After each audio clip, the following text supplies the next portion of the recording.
I got my trans on my trans jack. I got it strapped down. Take your dipstick tube seal, put some Vaseline on it, stick it in there, put it on the inside a little bit. Take the vent tube bracket, drill it out 3/8 to fit that bracket. Stick the bolt through it and stick a zip tie on, a small one, to hold the bolt in there and the bracket where it needs to be. Put some NACs on your dowel pins, and everything else looks good. No major oil leaks, no cracks in the flywheel. So now we're gonna put the trans up there. Once you got the dowels lined up on both sides, push the trans forward, get a couple bolts finger started, and then make sure that that fuel line bracket up on top is not between the engine and the trans. If it is, push it up out of there, get it out of there. If it's not, then now you can start all your bolts and even start the one on top. You put the little zip tie on. And once you got them all starting, you can start bringing them in equally. And at the same time, make sure that you can turn the torque converter. If the torque converter gets bound up, then you got to make sure the torque converter is still inside the front of the trans.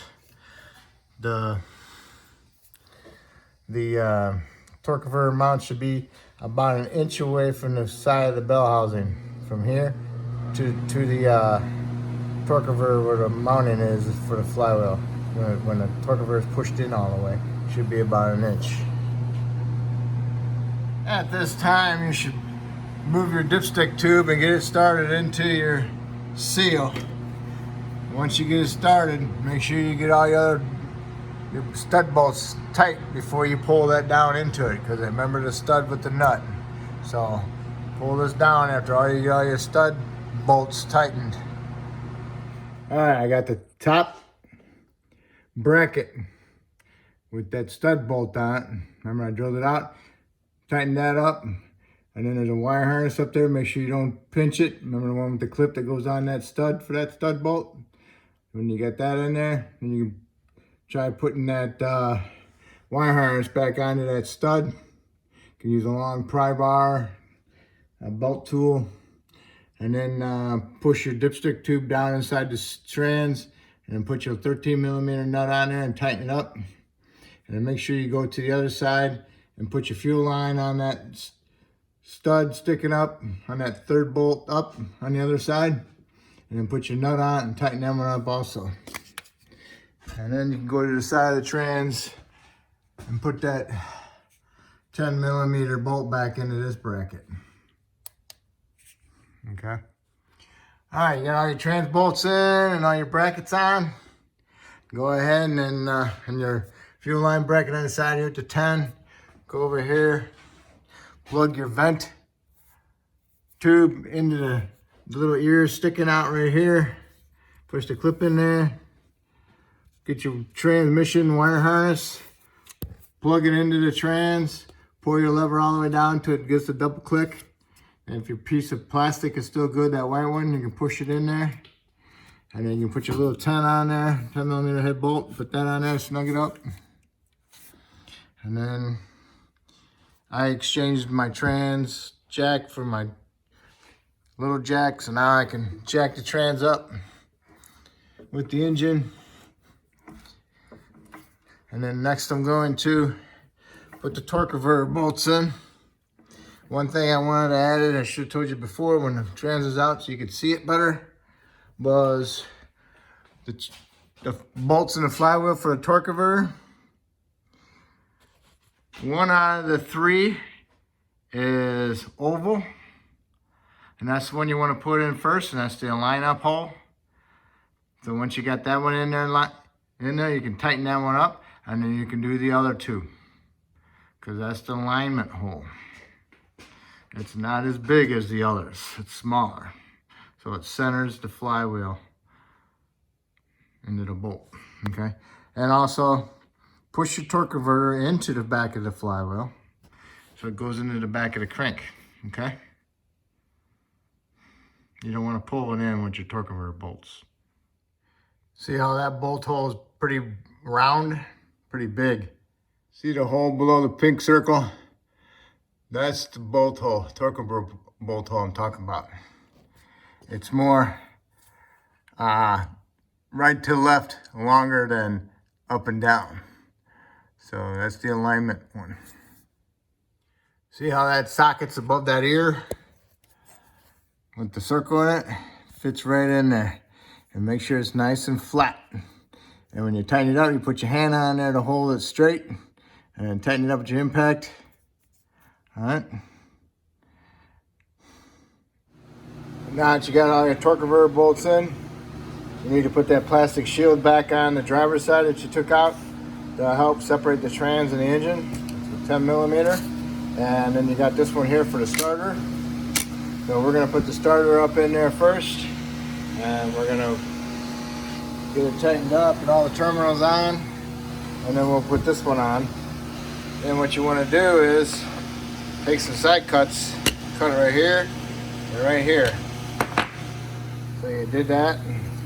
So now when you put that up in there, you don't have to worry about this with the starter. Put the starter up in there and then you can put that up in there. Eases installation. At least you got half of it up there. Okay. So we'll do the starter, and make sure you put some anti-seize on your bolts and on your terminal for your trans. Starter. You know, like that. Okay.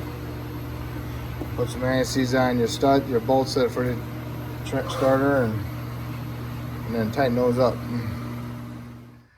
Next, you want to put the shield on the passenger side with your two 10 millimeter bolts. Tighten them up.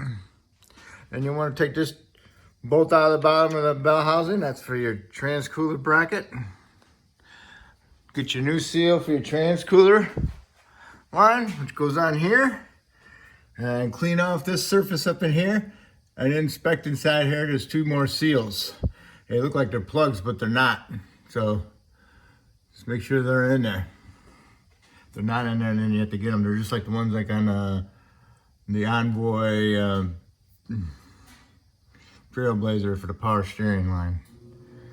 So I'm gonna put your 13 millimeter back in there, get it lined up, put that bolt back on there into the bell housing, tighten it up, and we'll see what's next. Just a reminder on the trans cooler and your lines, you need to flush them. I made a video on how to flush them. So you already got the can set up, or you go buy it at the parts store for 40 bucks. I got a setup that you can keep reusing with the old R12 can tap with the brake clean cans. So you might want to check out that video also. I don't think I told you to connect the electrical connectors to the starter. You know, the solenoid nut and the connector for the solenoid. So go ahead and do that. Push that protector back over the solenoid connector. And then go around to all your exhaust studs, put anti-seize on them. And then make sure on the driver's side, the left side, that the donut is pushed into the exhaust manifold. And then on your Y pipe, on the passenger side, make sure your O-ring's in there, put some silicone in there, and then push the O-ring in there and rub it around and make sure that it stays in there and doesn't fall out. So now we're gonna put the exhaust up. Gotta put this side up in there and kind of leave this side hang down a little bit. Remember, this swings up over that piece. You get them both up in there. Kind of like get these both up in there and swing that up in there. Remember, that goes up in there last. Yep, push both flanges up at the same time. And then push this up over that. And then push the right flange onto your studs. And get a couple nuts started so it doesn't fall. And then you can move to the driver's side and line this side up and put your flange on your studs on this side and put some nuts on there also. And then when you got those in there, come over to here, Put this back onto the ball pipe on the back, okay? And then go up here to the front and snug up and tighten your exhaust flanges, all your nuts. Don't bear down on them too much, just tighten them up. And then you can come back here and put a new bolt into this clamp and then tighten it up. Don't bear down on that either, you don't want to break it. Okay. And then you can go around and connect all your O2 sensors. There's 4 of them. Should probably wait on this one until after you get the transfer case in, because I don't know about how high or lower. I'd say put that one in when you got the cross member in and the trans lowered down on it. That way it'll be at the correct angle, okay? Because right now it's just following what you're doing with your jack, all right? So now you got those 2 shields that we took off prior next to the converters. Put those back on. And I kind of think I forgot about the one along the starter on the top, the little 10mm one. Put that back in. So do those 2 shields. And then we'll put the trans mount in. And then we'll work on the transfer case. Make sure you clean up the gasket surface for that and get a new gasket. And if you want, you can put it up in there. I'm not gonna pick mine up, I'm gonna use the jack. For what it's worth, I think this is the worst part of the job. Getting this stupid gasket off of here. It's so time consuming.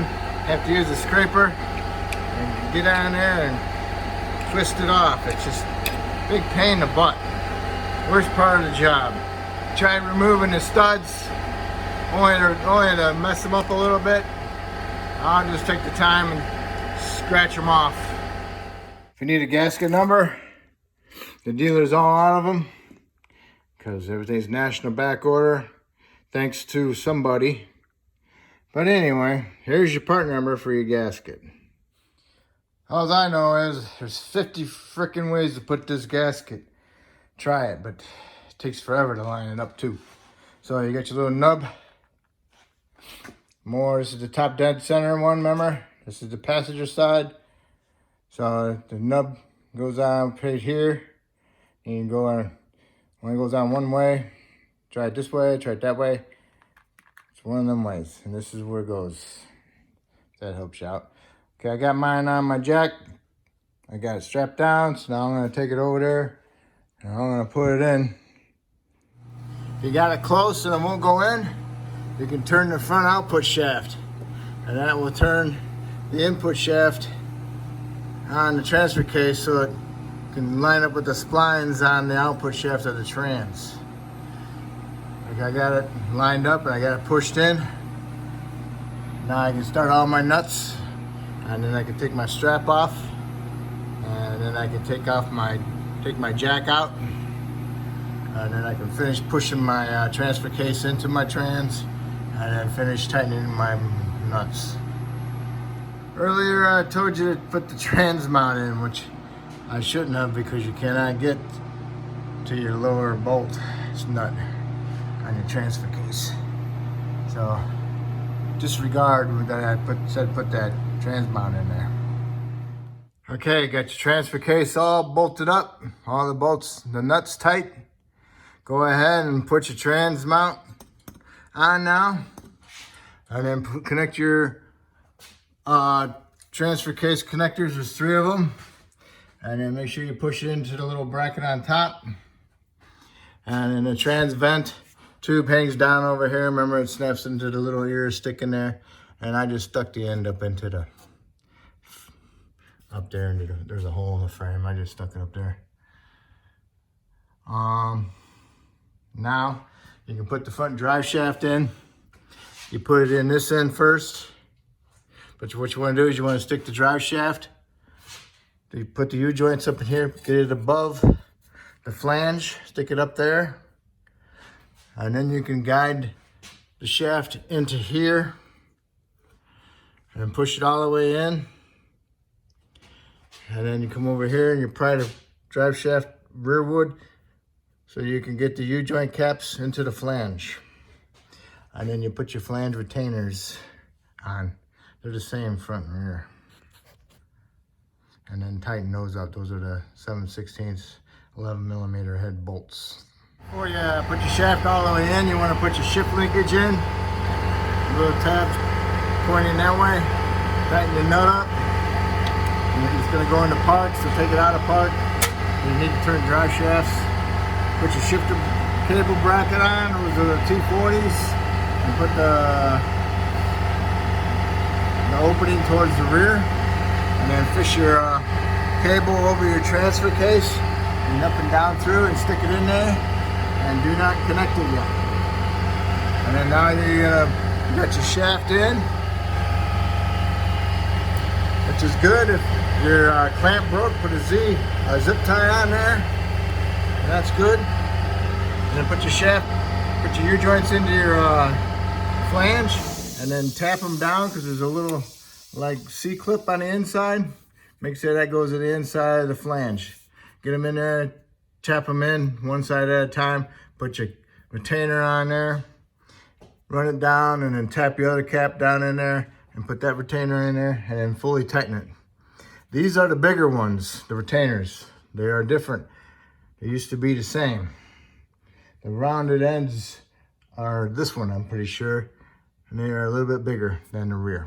Don't forget to put this in the shifter where it goes into that bracket to keep those little tabs spread apart, okay?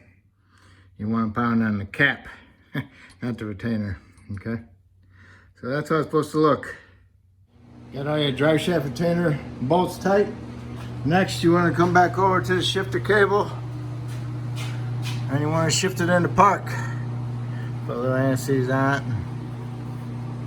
And then take your shifter cable, eyelet, put it around it, center them both in each other, push it in there. You hear it click, and then pull on a little bit, make sure it doesn't come off. All right, so then that's pretty much everything underneath. Now we gotta do our clamp, okay? Now you just gotta squeeze it together and match a bolt to go in there. And put some, maybe some extra washers on them to help space it away from the edge so you can tighten it up. Get a wrench on them in a socket. All right, drive shaft in. Now you need to remove the fill plug on the transfer case, which is right here. And that's the drain, remember? All right, take this out and pump. It's almost 2 quarts of transfer fluid. Put that in there so it's running out. And then when the stream gets a little slower, just a little stream, then put the cap back on, the plug back on, and you're done. And then you go to the front, you put that splash shield on in the front, and then you lower it down, you connect your battery back up, put like 7 quarts in it, connect it, start it up, shut it off. Add another 5 quarts, start it up, shut it off. Stick your dipstick in there, pull it out, see where it's at, if there's anything on it. Add another quart, start it up, shut it off. Check the dipstick. If there's something on the dipstick, add fluid to it accordingly to the low mark and the hashes. And when it's warmed up, it should be in the middle. All right, now this is a programmable trans, so you're gonna need to take it to the dealer and have it programmed. It should be like 150 bucks, maybe 175. Who knows what the rates are now? It's getting unrealistic. Okay, but anyway, should have it towed there. All right, so if I helped you out with this video, maybe you can help me out and subscribe. If you already did subscribe, I appreciate it. And I appreciate everybody checking me out. Thank you.